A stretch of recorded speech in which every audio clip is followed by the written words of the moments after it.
Salut, bienvenue dans votre émission Santé. Nous allons parler aujourd'hui d'un mets très délicieux avec notre invité Ulrich Adandedjian, nutritionniste diététiste, le shawarma.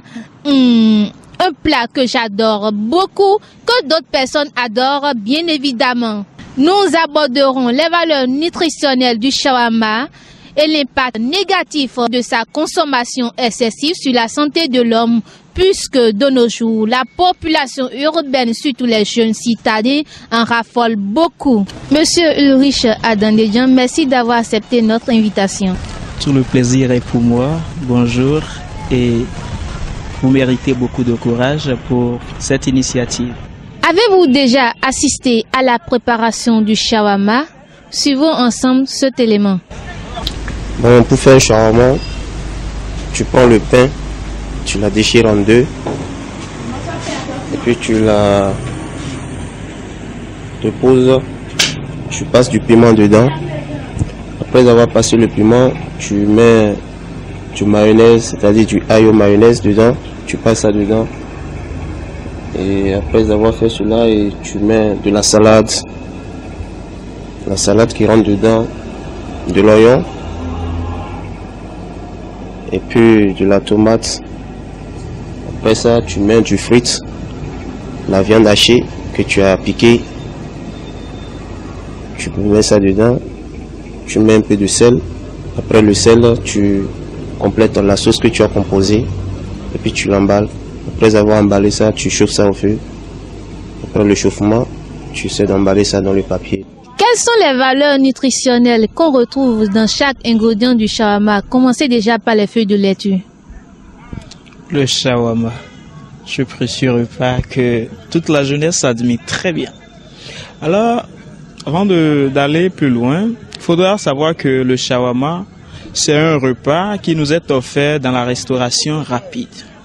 Restauration rapide parce que c'est facile à cuisiner et en moins de temps.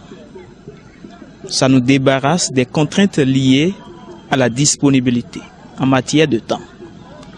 Alors, pour revenir à votre question, nous allons noter que le shawarma, la consommation du shawarma nous procure bien sûr à l'organisme des micronutriments que sont le sodium en premier, le fer, le magnésium, le zinc et bien d'autres micronutriments.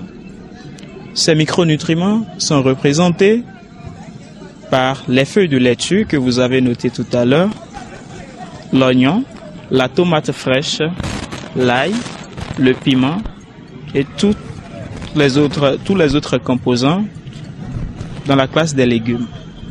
Eh bien, il faudra aussi noter que le shawarma est un aliment hautement énergétique à cause de sa composition. Nous allons noter en premier la pomme de terre, le pain, qui sont des sources de glucides. Il y a aussi la viande hachée, l'œuf, qui représente la source de protéines. Outre que ça, il faut retenir essentiellement que la matière grasse est hautement représentée dans cet aliment, donc à travers la sauce de mayonnaise, et c'est la principale source d'énergie du shawarma. Ainsi, voilà représenté de façon brève la composition selon la valeur nutritionnelle des différents ingrédients du shawarma. La consommation excessive du shawarma a-t-elle de conséquences néfastes sur la santé du consommateur? Madame, convenez avec moi, l'abus en toute chose est nuisible. Alors, la consommation excessive d'un produit, sans doute, aura un effet néfaste. Ça, c'est vrai. Eh bien, parlant du shawarma, je disais tout à l'heure que c'est un aliment hautement énergétique. Il faut retenir que le shawarma est trop riche en sucre, en graisse. La teneur en sel de ces produits de la restauration rapide dépasse souvent l'apport journalier recommandé. Madame, vous savez, Un homme a besoin en moyenne de 2500 kilocalories par jour. Concernant la femme, il lui faut 2200 kilocalories par jour. Tenez-vous tranquille, le shawarma, comme les autres produits de la restauration rapide, est capable de nous apporter plus de 1500 kilocalories. Alors, on note un excès, une surcharge énergétique. Les conséquences découleraient de cette surcharge. Rapidement, il faut comprendre que l'excès de nutriments à travers la consommation de ce produit va entraîner un surpoids, voire l'obésité. Les maladies cardiovasculaires, les différentes formes de cancer, l'hypertension artérielle. Tout à l'heure, j'ai noté que nous avons le goût salé qui est en excès par rapport à l'apport journalier recommandé. Comprenez avec moi que trop de sel va nous conduire à l'hypertension artérielle.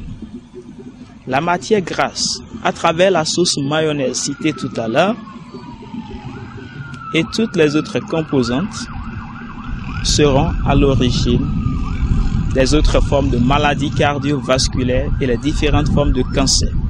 Donc l'abus à la consommation de ce produit est nuisible à la santé du consommateur. Quel message avez-vous à l'endroit des consommateurs du shawarma? Un message.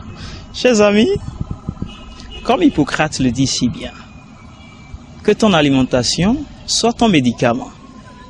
Alors, concernant la consommation de ce produit, je ne dirai pas plus, mais je t'ajoute simplement, si tu as le plaisir de consommer ce produit, alors prends aussi le plaisir de faire beaucoup d'activités physiques, au risque de diminuer ta durée de vie ou l'apparition des maladies chroniques. Sans quoi, le shawarma va s'en charger. Eh bien, comme l'a dit notre invité Ulrich Adandedjian, épousons l'idéologie d'Hippocrate qui disait ceci: on est ce qu'on mange, et que votre alimentation soit votre médecine, et que votre médecine soit votre alimentation. Mangez certes ce que vous aimez, mais consommez toute alimentation sans essai. Merci de m'avoir suivi. Ciao, ciao.